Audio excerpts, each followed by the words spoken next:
gak boleh merasa lebih baik, apalagi nyilokno sing durung dikersakno iso salat.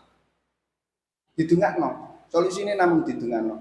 Ya Allah, muga-muga dulurku iku tanggaku paring hidayah. Nah, niki langkah pertama agar kula sampean dijauhkan dari sifat sombong. Jadi kita harus kudu dieling-eling. Bon, sing kaping kalih berusaha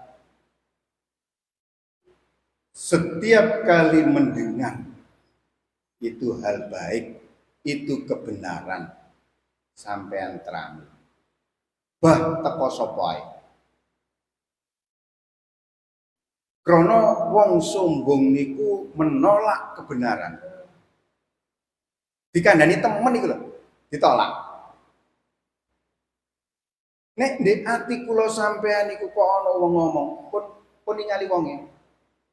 Pokoke nek sampeyan tingali, oh iki qala ta'ala, iki qala Rasulullah, iki dawuh bener, iki kandanan bener, sampeyan trami. Bah teko sapa ae, masih yo misale nun sewu, teko wong gendeng. Iki gendeng tapi ngomongnya bener, sampeyan trimo.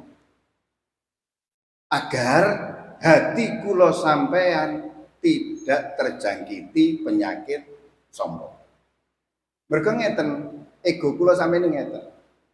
Misale cara kula sampean dadi bapak utawa luwih tuwek timbangane ana arek cilik ngeten. Kon ngerti apa? Kon iku yo opo?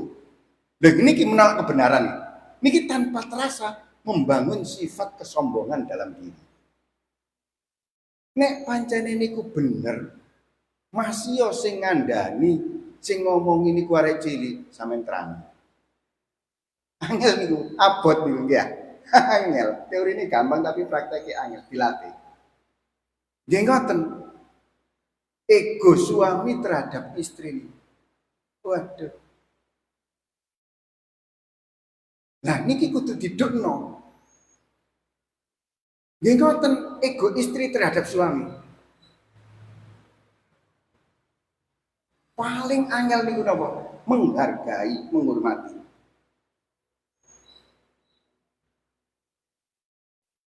Nggih ngeten-ngeten iki sifat kesombongan.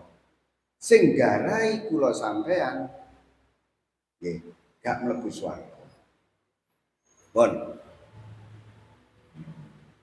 Saniki digambarkan teng mriki mawon. Kula sampean pasti pernah tahu orang-orang yang alah sumbunge kang adipilah omongan. Ati kula sampean mesti gak seneng ku. Yang bersangkutan gak tahu atine niku damai gak tahu. Gak tahu atine niku tenang. Dugi pundi? Dugi sumbunge niku. Niku nek cara teng mriki mawon wis gak iso ngrasakno enak. Ana wong sing misale teng sisi napa ngoten? Luwe anune obong dhek panas.